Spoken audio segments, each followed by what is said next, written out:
Hey everyone, today's story is scarier than your nightmares. Dixon sentenced to 12 years, Hayne locked it in her drawer till a new case, with a single woman as the victim. The body was still naked, with no foresigns. Hayne excitedly told the captain, "A bachelor did this." Hayne saw the killer went alone, found prime marks, but no numbers at the door.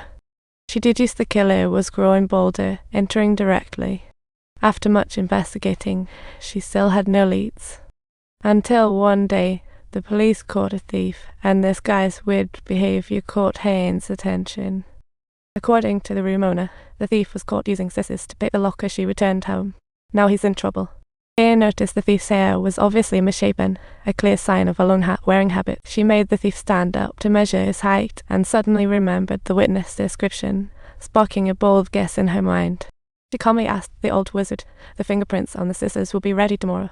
He was stunned for a moment. He hurriedly replied, "It'll be out tomorrow."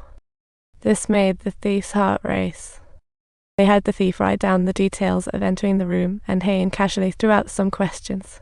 The unsuspecting thief spilled a few crucial answers. When Hayne swiftly snatched the paper out of his hand and ordered him to read the numbers, immediately afterwards pulling out a stack of number photos, the thief's eyes instantly widened in a display of panic and alarm. But it wasn't enough. Hayne put the victim's photo on the table, and the thief freaked out, still pretending to be calm and asking what it meant. When he heard that a fingerprint was found at the victim's house and matched with his, the thief couldn't hold it anymore and confessed everything. He confessed he undressed the victim because, as a child, he saw his dad undress his mom to hit her, which created a twisted mindset, and it brought trouble for Hayne because the previous interrogations were coerced. Now that the real killer was caught and with media buzzing, the police station became the center of attention, and Hayne couldn't. He packed his bags, ready for his next battle, Korea's first criminal profiler. How cool. More unsolved cases were waiting for her, including the shocking H. Hwasong serial murders, but she stayed busy with all the cases. Clearly, she couldn't stay, so she packed her bags and headed for her next battlefield, becoming one of Korea's first criminal profilers. See how thrilling. A 5-year-old girl was playing by the road when a man eyed her and sneakily offered to treat her to ice cream. This is not good. The girl unsuspectingly hopped on the thief's boat, following him to the store and picking her favorite ice cream. Then the man said he had plenty of ice cream at home, and the little girl let her guard down, following him to his house.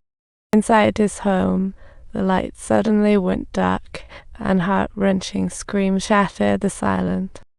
It wasn't until a week later that a garbage collector grandma discovered the dismembered body parts. See, truly horrifying. Soon, the police arrived and found only 4 limbs cut into 8 pieces, launching a massive search immediately.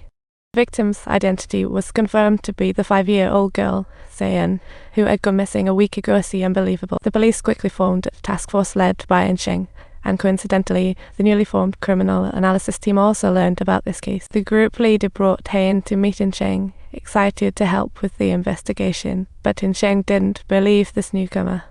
Seeing In-sheng's indifference, Hayne remarked, "Your theory is flawed. The killer doesn't have to be mentally ill," which led In-sheng to kick her out. Undeterred, the group leader found a student in forensics and managed to gather all the case files from him. They began analyzing the data and found that since the killer didn't demand a ransom, it was obvious this wasn't about money. And from the official investigation, it suggested that the killer was likely a slaughterhouse expert. See, quite a pro. By the time they finished investigating the last suspect, Hayne was filled with confusion, wondering where it all went wrong. Until the old wizard proposed, "Why not check local singles? This big data could yield astounding leads." They got a list of single men aged 30 to 40 from the community and started a step-by-step investigation. Through meticulous analysis, they gradually discovered the real clues, and the tension in the air began to rise. As the investigation progressed, all clues were sorted out, and everyone felt an unprecedented wave of tension. Ultimately, their hard work paid off, and the police caught the real killer, lifting the heavy shadow of terror. In this thrilling journey, let's remember that the truth always comes to light, and don't forget to subscribe.